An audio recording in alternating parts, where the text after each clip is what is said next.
Same thing as last time. I think I tuned into it permanently.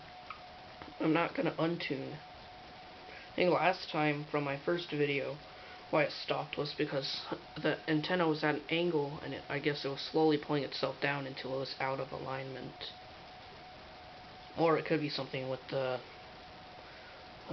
tuner. The tuner's known to be kind of iffy, where you can hear two songs at once along with static, and it's not something nice to listen to.